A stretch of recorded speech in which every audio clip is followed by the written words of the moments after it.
Iran के बादशाह ने अकबर के नवरत्न बीरबल की अक्लमंदी की बहुत तारीफ़ें सुनी थी। वह बीरबल से मिलने के लिए बहुत उत्सुक था। उसने एक संदेशवाहक के हाथों बीरबल को अपने देश आने का निमंत्रण पत्र भिजवाया।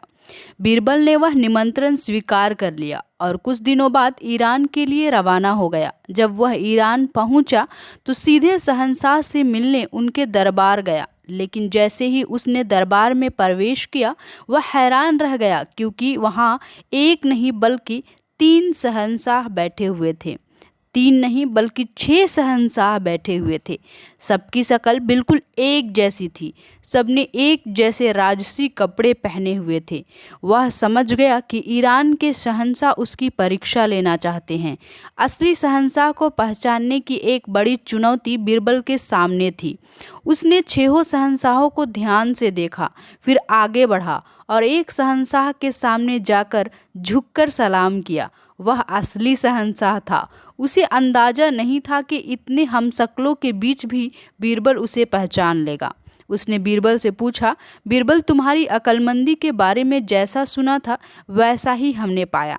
हमें लगा था कि तुम हमें पहचान नहीं पाओगे, लेकिन तुमने तो बड़ी ही आसानी से हमें हमारे हमशक्लों के बीच में भी पहचान लिया। कैसे, हमें बताओ। ये तो बड़ा ही आसान था हुजूर, बीरबल मुस्कुराते हुए बोले। मैंने गौर किया कि शहंशाह बनकर एक जैसी शक्ल के लोग जो बैठे थे उनमें से बस आप ही की नज़र सामने की ओर थी। बाकी सभी आपकी ओर देख रहे थे। मुझे समझते देर नहीं लगी कि आप ही असली शहंशाह हैं।